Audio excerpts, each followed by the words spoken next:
He says they appear to be making the rings. This is one of the rings inside. I think this is a B ring. Bertrand says he thought they were probably making the rings. I said, Norman, you ever consider the possibility they may be mining the rings? Because I think the rings are probably rich in nutrients, minerals probably. And an incredibly advanced civilization, I think, would work out some system of mining those rings for all the minerals that are up there and utilizing them. Because space is filled with wealth, energies of all kinds. They never have to dig another hole in the ground like we do down here. Space is filled with energy. This is 2,000 miles long, and here on this end there seems to be something like an exhaust or a flare of energy of some kind. It's probably a result of engines of some type inside this thing. But whatever it's doing, it's there, and it's a recognition and a representation of an advanced intelligence. And that's one of the things they don't want you to know, that we are confronting and relating with an intelligence that's so far beyond our own.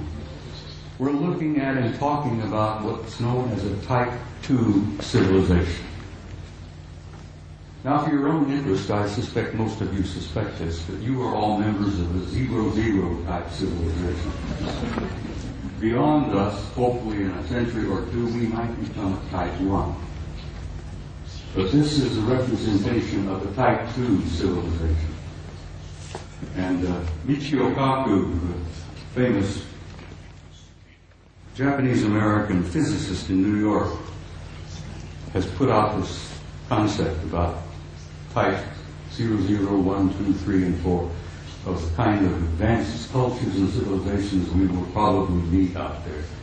Well, in probably meet out there, we've already met them.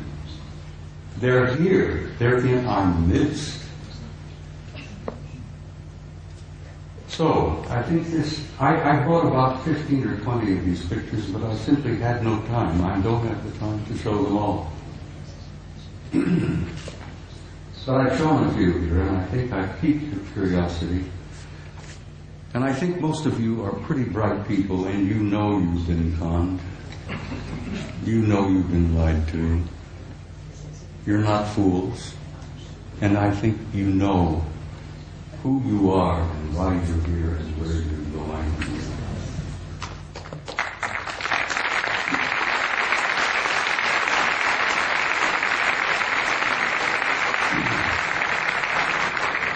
Next photograph, please.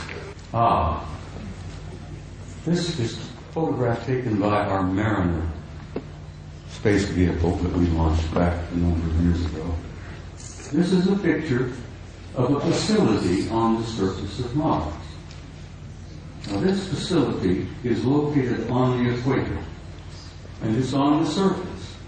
And those of us who studied it, we discuss it with each other, we call it the airport.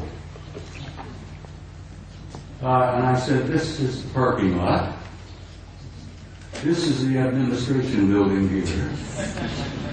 This is the main terminal here. And I imagine it's a pretty busy facility, you know, ships coming and going. But it's not an airport, it's very likely a spaceport. It's on the surface and it's on the equator of Mars.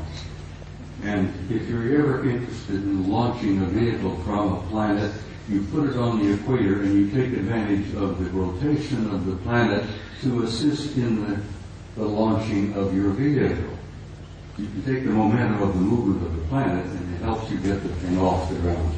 So it's exactly on the equator, it's on the surface, and it's massive in size. So maybe that is a parking lot, I don't know. Maybe that's the admin building, but there's something going on Mars. And I've been going back and forth with Richard Hoagley now for years, where Richard, who I know most of you are aware of, is convinced that Mars is covered with ruins. Well, it is. But it's not just ruins. There are things going on that planet. On the surface, under the surface, continuously. Next picture, please. This was published in a German magazine, but this is a Soviet photo. This is from their Phobos 2 spacecraft. This is a city under the surface of Mars that is the size of Chicago. Chicago is one of our biggest cities.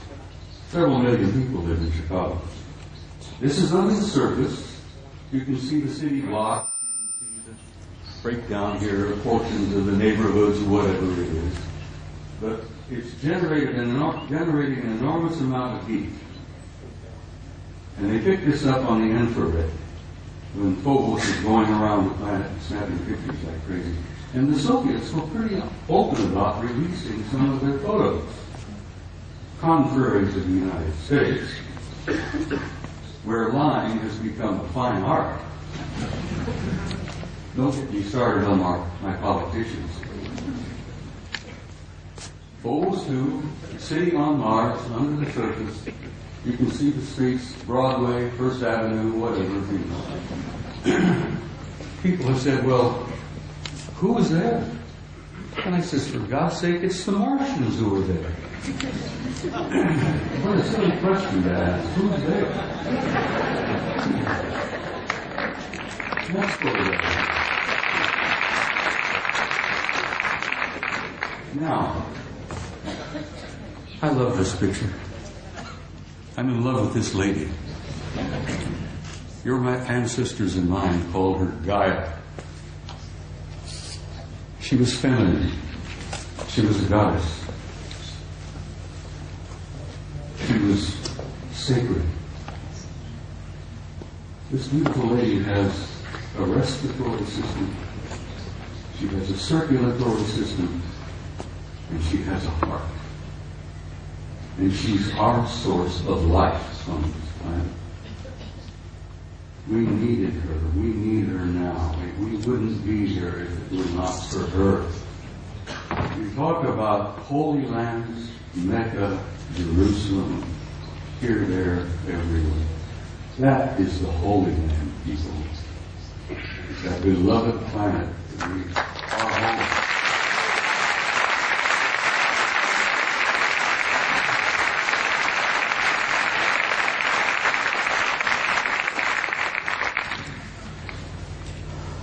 Next picture, please.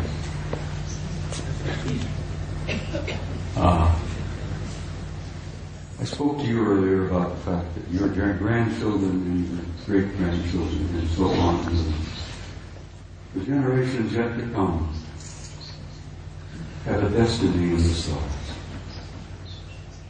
And in time, they will go out there and claim their rightful place in that infinite community of life. And you can believe that, and you can accept that with an assurance and a truth that goes beyond doubt.